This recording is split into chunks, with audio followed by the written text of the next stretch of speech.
Yeah, yeah, yeah. Yeah, yeah, yeah. Yeah, yeah, yeah. Yeah, yeah, yeah. D. Eric Body Beats, it's a vibe. Why me, nigga? Like, all I try to do is uplift people. I try to help motherfuckers, and I'm gonna get this shit, and not knowing what it really is, because you know it's not a death sentence. Some people's cancers are a death sentence. This is not a death sentence. Obviously, I'd rather not have it. But so then I had this like, oh shit, and then when you learn that, oh no, you still good. You know you gotta do a few things, but you still gonna be good.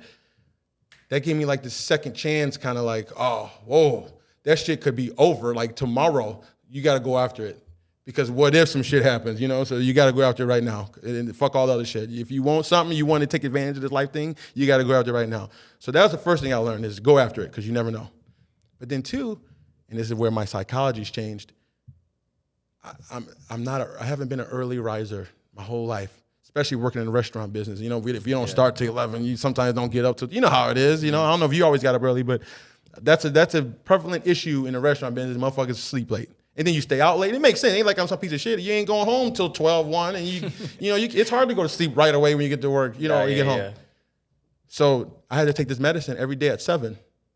Guess who gets up early now?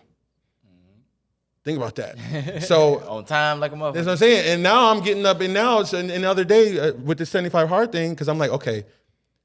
So now that I'm realizing, so now I got to really put together an extra 2 hours out of my day now that I did. So you want to talk about procrastination being a fucking problem. Now imagine if you just added two less hours, or you just took away 2 hours of your day, and you're a procrastinator and you fuck around, but you know you got to get this done, but you also got to fix your procrastination issue.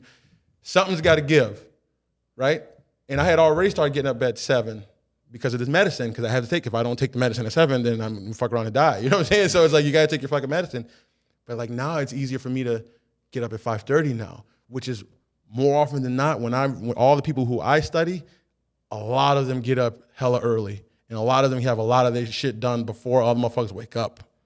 So I'm like, the reason I brought that up is like, you can take a lot of that bullshit that you're going through in your life, and I don't give a fuck what it is. I don't give a fuck what any of your issue is. Your mom beat you, you got this, you got AIDS. I don't give a fuck what your issue is, because I got them.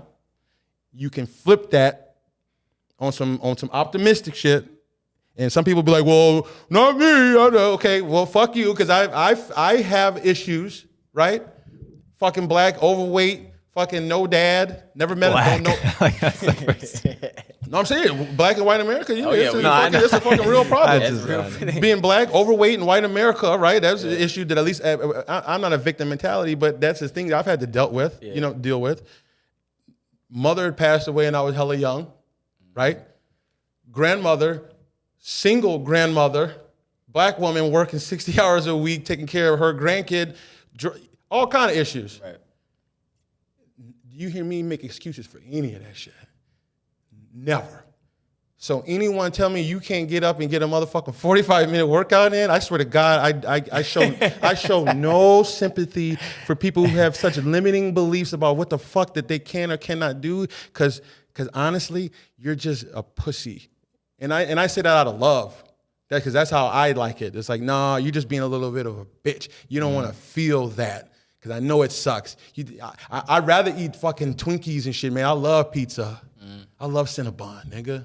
Give me the Whopper with cheese. Give me the triple Whopper. I love that. But yes, you're going to have to say no to that shit, and you're going to have to feel that. Even with the drinking thing, and I'm sorry for going over, but even with my issue with the drinking in the beginning, it got so bad that I would have to drink to go places. So like, let's say I was going on a date at 7 o'clock, and I had got so reliant on the alcohol to get me to this like CARESNONE, right? But because in all actuality, I'm kind of like scared that they're gonna see the real me, just the me, not the fucking drunk, I got liquid courage me, right? Which we all do that. I did that shit vicious.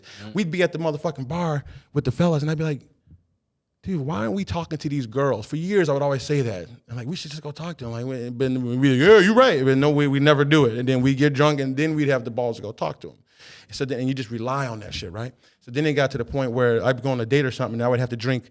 I had to stop at the liquor store, get one of the little bottles, and knock that bitch back to walk into the situation, so I can walk in with the vibe. Whereas some people can start drinking at 7 and be cool, but no, I'm so scared to be me that I have to be drunk to see you from my first interaction. That's fucking ridiculous. D. Eric Body